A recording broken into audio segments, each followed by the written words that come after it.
청직이라는 말은 요즘 우리 일상생활에서는 잘 쓰지 않는 단어인데 사전적인 의미로는 남의 것을 대신 맡아서 지키고 관리하는 사람.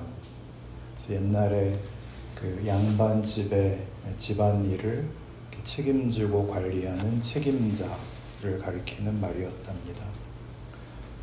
성경에서는 오늘 우리가 본 본문과 같이 성경 여러 곳에서 예수님께서 그 청지기의 책임을 가르치는 부분이 있고, 그래서 교회들은 이 단어를 활용해서 직분자들을 대상으로 하는 청지기 세미나를 열기도 하고, 청지기 의식을 가져야 된다, 그런 식의 표현을 우리가 듣기도 했습니다.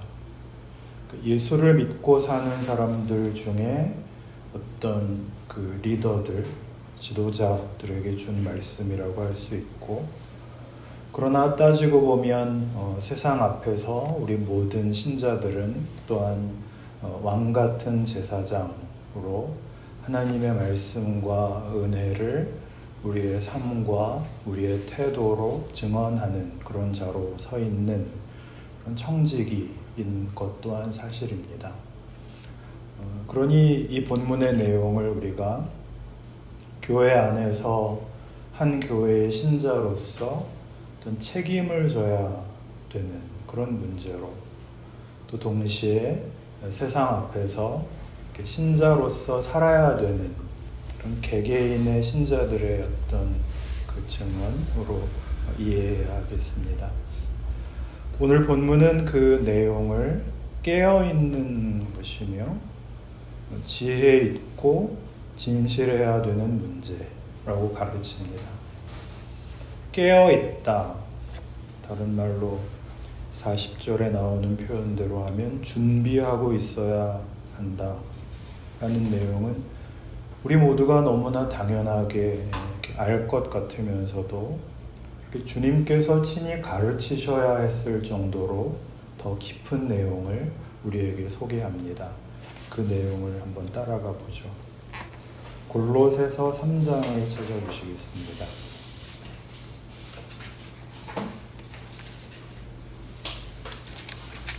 골로새서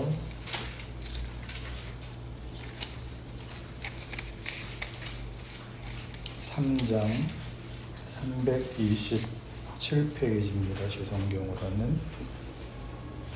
골로새서는 지금의 튀르키예에 속해 있는 골로새라는 곳에 세워진 교회의 성도들에게 보낸 편지입니다. 골로새서 3장 9절입니다. 너희가 서로 거짓말을 하지 말라. 옛사람과 그 행위를 벗어버리고 새 사람을 입었으니 이는 자기를 창조하신 이의 형상을 따라 지식에까지 새롭게 하심을 입은 자니라. 거기에는 헬라인이나 유대인이나 할레파나 무할레파나 야만인이나 스구디아인이나 종이나 자유인이 차별이 있을 수 없나니 오직 그리스도는 만유시요 만유 안에 계시니라. 예수를 믿는다는 것은 하나님의 자녀가 되는 것이고 구원을 얻는 것이고 예수 그리스도로 말미암아 새 사람이 되는 것이다. 이것이 이제 신약 성경의 종합적인 표현입니다. 예수로 인하여 변화된 그 예수와 닮은 그런 정체성을 가진 존재. 이것이 이제 예수 믿는 사람들에 대한 성경의 정의이고 설명입니다. 그래서 12절 이하에 이제 그 뒤에 보시면 이 요구가 나오죠. 그러므로 너희는 하나님이 택하사 거룩하고 사랑받는 자처럼 긍휼과 자비와 겸손과 온유와 오래 참음을 옷 입고 누가 누구에게 불만이 있거든 서로 용납하여 피차 용서하되 주께서 너희를 용서하신 것 같이 너희도 그리하고 이 모든 것 위에 사랑을 더하라. 이는 온전하게 매는 띠니라. 긍휼, 자비, 겸손, 온유, 오래 참음, 용납, 용서 같은 것들은 신앙의 본질적인 내용들입니다.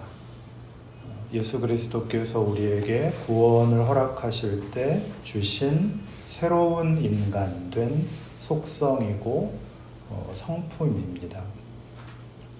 깨어있으라 라는 것은 이 성품, 이 속성, 우리가 누구인가 하는 이 정체성을 내려놓지 말아라 라는 뜻입니다. 우리의 신앙 고백들, 그 내용들, 예수로 모범을 보이신 이런 변화된 새 사람의 모습, 부활 생명, 우리가 가진 약속들을 그 완성의 날까지 현실 속에서 매일매일 지키고 붙잡고 세우고 살아가라.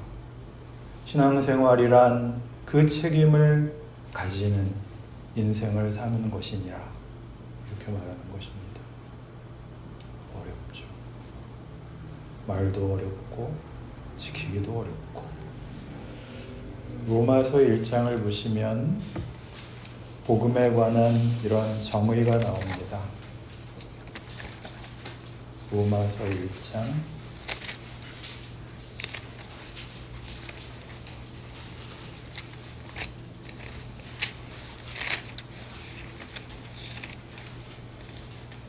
16절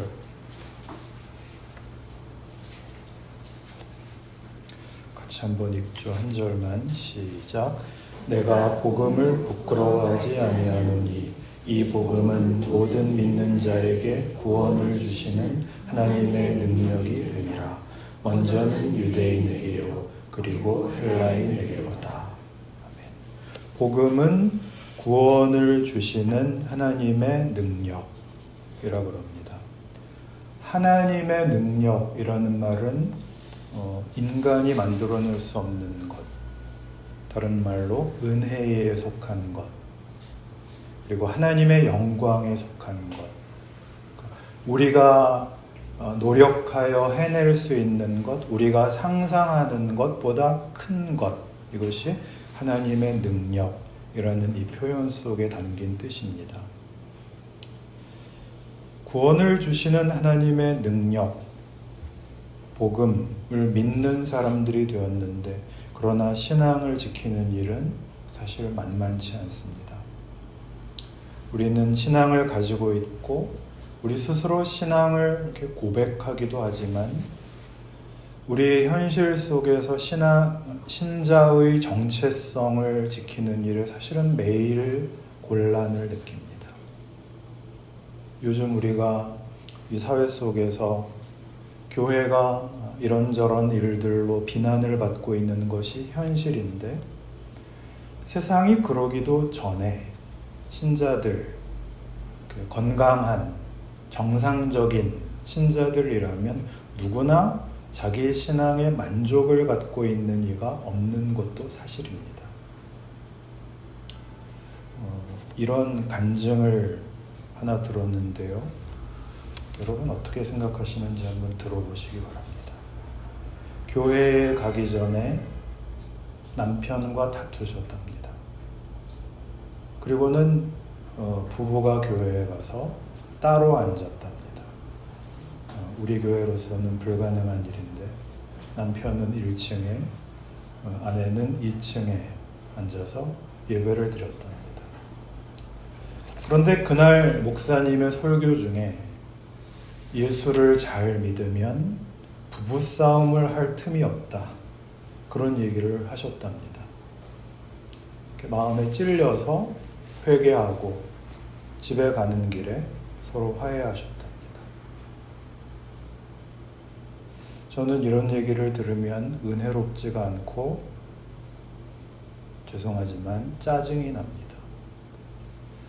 인생을 그렇게 단순발랄하고 간단하게 넘어갈 수 있는 것처럼 여기는, 그리고 복음을 무슨 싸구려 처세술처럼 주고받는 참을 수 없는 가벼움 때문에 그렇습니다. SNS에 보면 요새 신앙이 좋다는 젊은 분들 그 피드에 이런 얘기들이 넘쳐납니다. 아주 낭만적인 감정들이죠. 그러나 은혜로운 설교 한편으로 간단하게 해결될 정도로 인생은 그렇게 가볍지 않습니다. 감당하기 어려울 만큼 무거운 짐입니다. 그러나 이 정체성의 문제에서 성경이 우리에게 하고 싶은 얘기는 인생이 다만 우리가 가져야 할 그런 무거운 짐일 뿐만 아니라 그것이 우리의 정체성을 확인시켜 준다는 것이죠. 우리가 이 어려운 인생을 말하자면 신자됨을 어떻게 해서든지 놓치지 않고 살아가려고 애쓴다는 것이 인생이 무엇이며 복음이 무엇이냐 라는 데 대한 우리의 생각을 날마다 새롭게 하고 우리의 부족함에도 불구하고 우리는 여기에 속한 존재들이라는 우리의 정체성을 확인시켜 준다는 것이죠. 여러분 한번 솔직하게 생각해 봅시다. 성경에 나열된 이런 그 신자의 정체성, 긍휼, 자비, 온유, 겸손, 오래 참음, 용서 이런 것들을 보시고 이건 딱 난데 이렇게 자신이 있으시다면 철이 없는 것이죠. 철이 든 신자들, 정말 신앙생활을 하려는 이들이 늘 겪는 시험 중에 하나는 내가 이런 모습으로도 신앙인이라고 할 수 있을까? 이따위로 믿으면서 교회에 나오는 것이 자꾸 위선인 것 같이 생각된다는 점입니다. 이런 내가 교회에 찾아오는 것은 교회에 대한 예의도 아니고 목사님 볼 면목이 없다. 그런 생각은 한 번도 해본 적이 없다. 그러나 성경이 말씀하는 하나님이 우리에게 목적하시는 이런 우리의 정체성은 우리 보고 윤리적으로 도덕적으로 완벽해져라는 말이 아닙니다. 물론 우리의 신앙은 윤리성을 갖고 있고 도덕성을 갖고 있습니다. 그러나 우리는 모두 그 이전에 은혜 위에 서 있답니다. 모든 신앙인들이 예수가 나를 부르셨다. 그렇게 말을 합니다. 신앙생활을 한다는 것은 다 예수의 부르심입니다. 그런데요, 한 인격이 한 인격을 이렇게 부를 때는 사실은 어떤 절대적인 외적 잣대가 없습니다.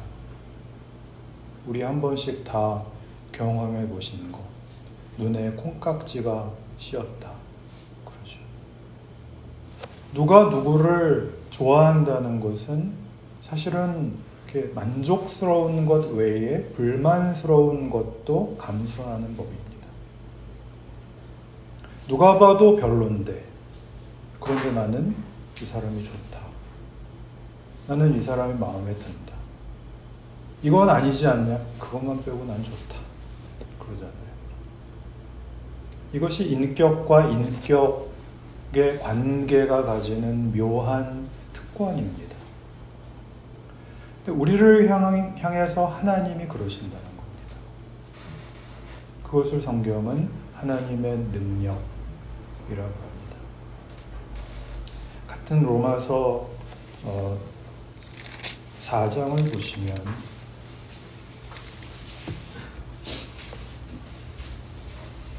로마서 4장 13절 이하에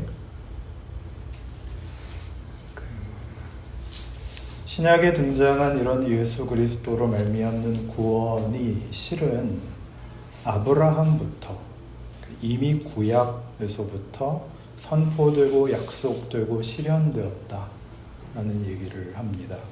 로마서 4장 13절부터 16절까지만 한번 읽죠. 시작. 아브라함이나 그 후손에게 세상의 상속자가 되리라고 하신 언약은 율법으로 말미암은 것이 아니요 아니요 오직 믿음의 의로 말미암은 것이니라.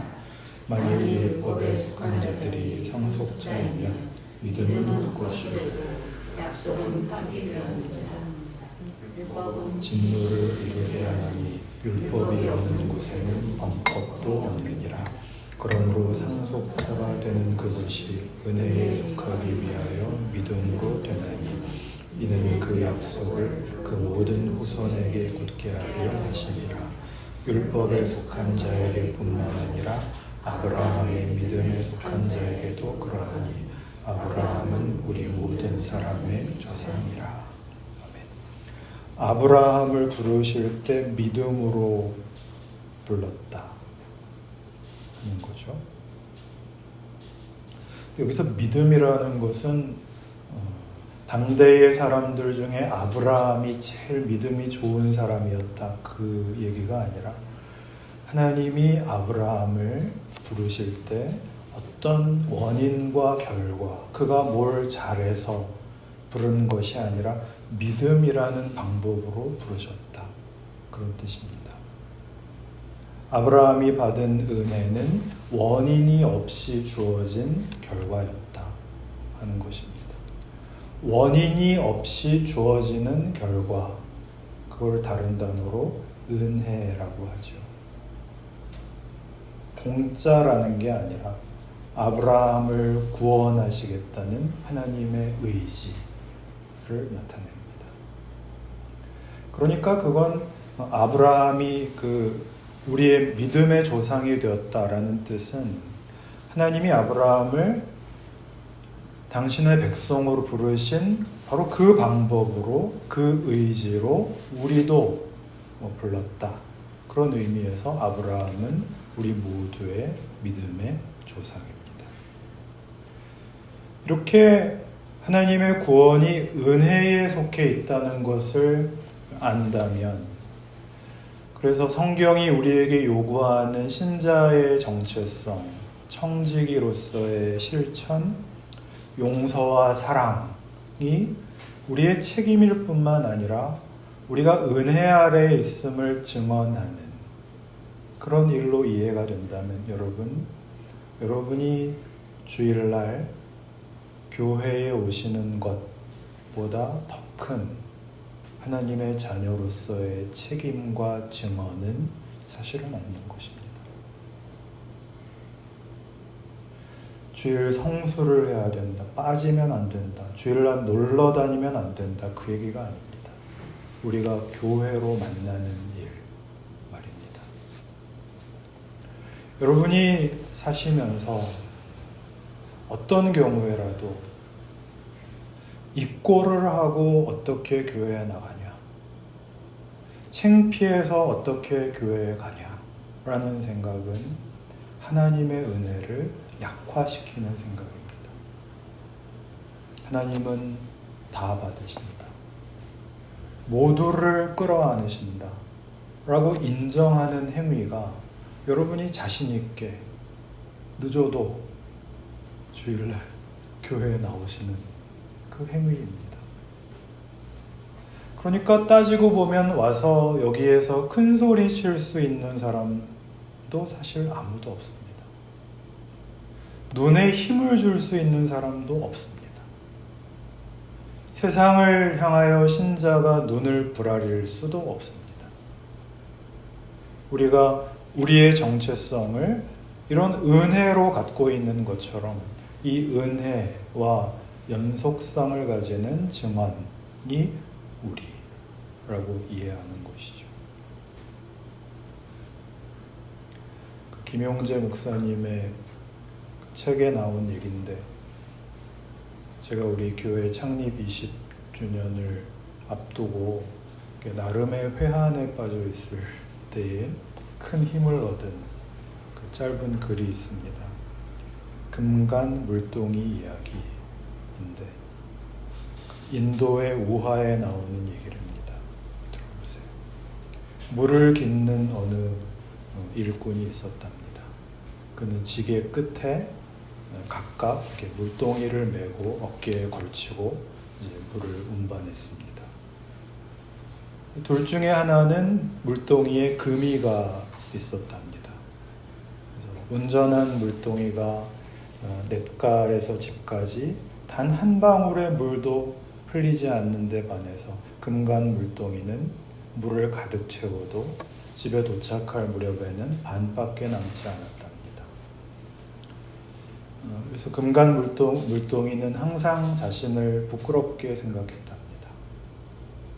어느 날 그 절망에 빠져있던 금간 물동이가 냇가에서 물을 깃는 일꾼에게 말을 걸었습니다. 나는 내가 부끄러워요. 그리고 당신한테 미안해요. 왜 그렇게 생각하니? 부끄럽고 미안해하는 이유가 뭐지? 나는 물을 반밖에 운반하지 못했잖아요. 물이 다 새버리니까. 당신이 아무리 노력을 해도 소용이 없잖아요. 나는 그게 괴로워요. 그러자 물을 깃는 일꾼이 이렇게 말을 했답니다. 집에 돌아갈 때 길가에 핀 예쁜 꽃을 보렴. 네가 매달려 있는 쪽에만 꽃이 피어 있단다. 나는 네가 물을 흘린다는 것을 깨닫고 내가 지나가는 길에 꽃씨를 뿌렸단다. 너는 매일 거기에 물을 주는 거야. 덕분에 나의 식탁에서 꽃이 사라진 적이 없어. 지금의 네가 아니었다면 식탁을 이렇게 예쁘게 꾸밀 수는 없었을 거야. 이렇게 은혜로운 얘기가. 여러분, 하나님의 일하심의 신비는 우리의 이해를 벗어납니다. 그 은혜의 무한함은 모든 불가능을 몰아내는 은혜입니다. 하나님의 은혜 안에는 불가능과 절망의 여지가 없다라고 하는 것이 한 신자가 자기 생애에서 배우는 책임있고 영광된 신자로서의 정체성을 지키는 일이고, 실패에서도 드러나는 하나님의 신비입니다. 그래서 오늘 본문은 이 문제를 지혜와 연결할 것을 요구합니다. 성경이 얘기하는 지혜는 뭘까요? 에베소서 5장을 보시면 그 이해를 위한 성경에 이런 가르침이 있습니다. 에베소서 5장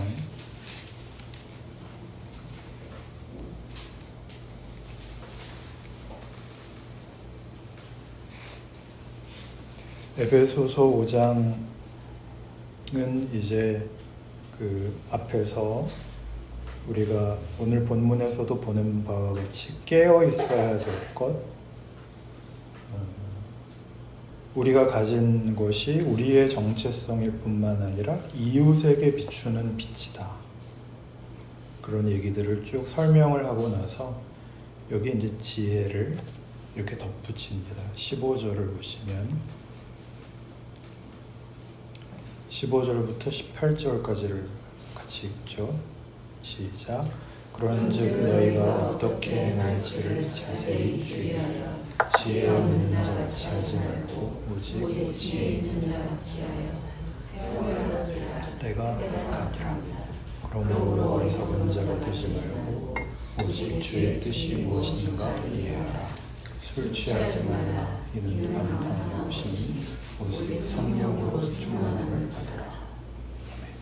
성령 충만을 받으라 라는 신약 성경의 가장 중요한 요청 혹은 축복된 약속과 대비하여 술 취하는 것을 등장시키는 이유는 뭘까요? 해보셔서 아시겠지만 술을 먹으면 분별이 없어집니다. 안 해보셔서 모르겠다면 이 말씀은 이해하시기가 어렵습니다. 여기서 술 취함이란 앞에 있었던 얘기와 연결해서 생각을 해보면 우리의 신자로서의 정체성에 은혜가 어떻게 반영되어 있는가를 놓친 채 기독교를 본질적인 문제가 아닌 대로 자꾸만 끌고 가는 것을 뜻합니다. 본질에 천착하는 것을 성령 충만이라고 할 수 있다면 그 본질에서 자꾸만 멀어지는 것입니다. 우리 교회는 이상하게 사랑이 없어. 이렇게 무례한 평가와 섣부른 판단으로 끌고 가기 시작합니다. 교회는 다 썩었어. 이렇게 믿을 바에는 차라리 안 믿는 게 낫지. 요즘 목사들이 제대로 된 게 어딨냐? 너는 담임 목사 파냐? 원로 목사 파냐? 좌파 교회냐? 우파 교회냐? 무슨 프로그램들이 있냐? 어떤 관계들이 있냐? 여기에 집착하고 매이게 되는 것입니다. 그게 말하자면 술 취하는 것입니다. 나에게 주어진 하루를 신자로서 울며 정체성을 지킬 그런 책임을 지기보다 무수히 많은 그런 핑계들 속으로 도망을 가는 것입니다. 그러지 말라는 겁니다. 성령으로 충만하라는 여기서는 이런 뜻입니다. 내가 무슨 실력이 있는 것이 아니라 예수로 말미암아 은혜로 구원을 얻었기 때문에 나는 부끄럽게 한이 없지만 나는 사랑과 용서와 겸손을 외친다. 너희 보고 그러라는 게 아니다. 나를 위하여 외친다. 물론 아직 실천은 하지 못한다. 그러나 나를 보지 말고 예수를 봐라.